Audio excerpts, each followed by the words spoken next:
Hello friends, welcome to study stage. तो आज के इस वीडियो में हम लोग घातांकों के नियम के बारे में समझेंगे, यानी रूल ऑफ एक्सपोनेंट के बारे में समझेंगे। तो हमने यहाँ पे 5 नियम लिए, 5 रूल्स लिए हैं और उन 5 रूल्स को एग्जाम्पल से समझेंगे, जिससे कि आपका डाउट जो है सारा क्लियर हो जाए। तो सबसे पहले समझिए कि घातांक किसे कहते हैं, यानी घातांक यानी एक्सपोनेंट या फिर पावर क्या होता है। तो घातांक वह संख्या होती है जो हमें बताती है कि उसी संख्या का कितनी बार गुना करना है। जैसे कि अगर कोई संख्या ले लेते हैं, जैसे कि यहाँ पे अगर कोई संख्या हम 5 ले लिए और इसका घात जो है 2 दे देते हैं, तो इससे हमें क्या पता चलता है कि 5 को कितनी बार गुना करना है, तो 2 बार गुना करना है। यही इसका पावर हो जाता है। तो इसी से हमें पता चलता है कि 5 का पावर कितना है, तो 2 है, तो 5 को हमें 2 बार गुना करना है। यही घातांक हुआ, पावर हुआ। इसको हम इंग्लिश में एक्सपोनेंट भी कहते हैं। ठीक, तो चलिए 5 नियम को बारी बारी से समझते हैं। अगर a का पावर 0 हो, ए का पावर 0 कहने का मतलब क्या, अगर किसी संख्या के पावर में 0 हो, घात 0 हो, तो उसका वैल्यू हमेशा क्या होता है, तो 1 होता है। अगर ए का पावर 0 यानी कोई भी संख्या का वैल्यू अगर उसका पावर 0 हो, तो उसका हमेशा मान जो है 1 होता है। ठीक, जैसे कि ले लीजिए यहाँ पे अगर 2 का पावर 0 दे दिया जाए, तो इसका वैल्यू हमेशा कितना आएगा, तो 1 होगा। इसका मान हमेशा 1 होता है।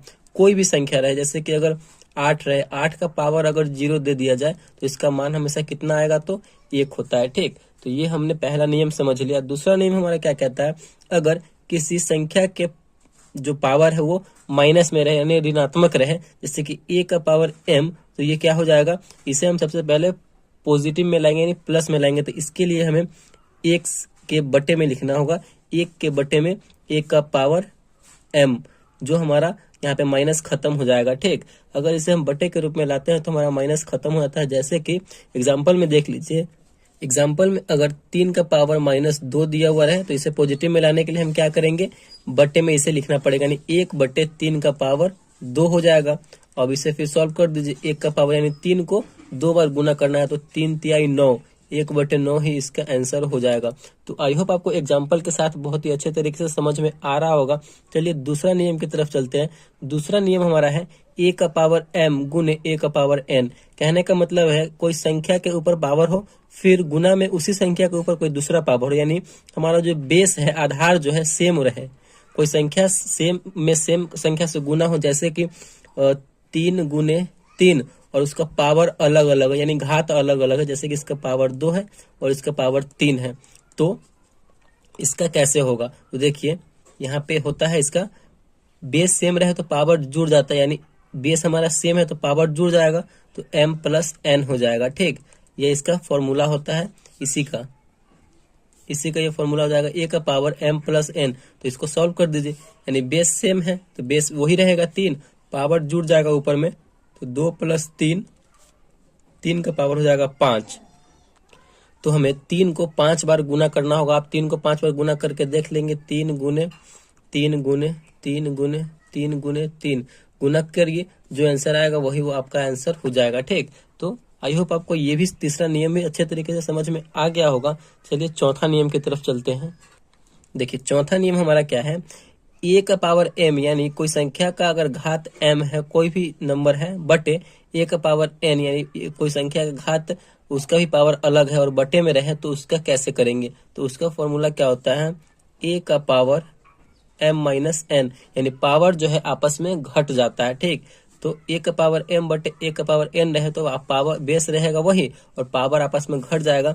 जैसे कि अगर 3 का पावर 4 रहे, बटे में 3 का पावर 2 हो, तो इसे करने के लिए क्या करेंगे, बेस सेम है तो पावर घटा दीजिए, 3 का पावर 4 माइनस 2, यानी 3 का पावर 4 में से 2 जाएगा तो 2, 3 को 2 बार गुना करेंगे, 3 गुने 3, 3 का स्क्वायर है, पावर 2 है, तो 3 तिहाई 9, तो यही इसका आंसर हो जाएगा।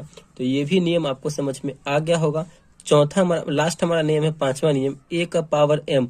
अगर कोई संख्या के ऊपर पावर हो और कोष्ट बंद के बाद भी अगर कोई संख्या के ऊपर पावर हो, तो उसको कैसे करेंगे, देखिए। तो उसे करने के लिए हमें करना होगा a का पावर m गुने n, यानी a को जो है गुना करना होगा पावर में, जो उसके ऊपर पावर दिया गया, और कोष्ट बंद के ऊपर जो पावर दिया गया है उसमें हमें गुना करना है। तो ये समझ में आ गया होगा। अगर कोई संख्या के ऊपर घात और कोष्ट बंद के ऊपर भी कोई घात हो, तो उसे करने के लिए हम कोई संख्या लिखेंगे और संख्या के जो घात रहेगा उसको आपस में गुना कर देंगे। तो जैसे कि यहाँ पे देख लीजिए 2 का पावर अगर 3 हो, फिर कोष्ठ बंद के ऊपर अगर पावर कोई दूसरा हो तो कैसे करेंगे, जो हमारा बेस है वो रहेगा सेम, 2 है बेस तो सेम रहेगा, पावर जो है आपस में गुना हो जाएगा। तो 3 गुने 2 यानी 2 का पावर 3 दूना 6, यानी 2 को हमें 6 बार गुना करना होगा। गुना करके आप लोग कर सकते हैं और जो आंसर आएगा वही इसका आंसर हो जाएगा, या फिर 2 का पावर 6 भी लिख सकते हैं। तो यही तरीका है और घातांक का नियम यानी रूल ऑफ एक्सपोनेंट यही है। तो आई होप आपको ये अच्छे तरीके से समझ में आ गया होगा। अगर वीडियो आपको अच्छा लगा और पसंद आया तो प्लीज़ वीडियो को एक लाइक कीजिएगा और चैनल पर नया है तो चैनल को सब्सक्राइब जरूर कीजिएगा। Thank you.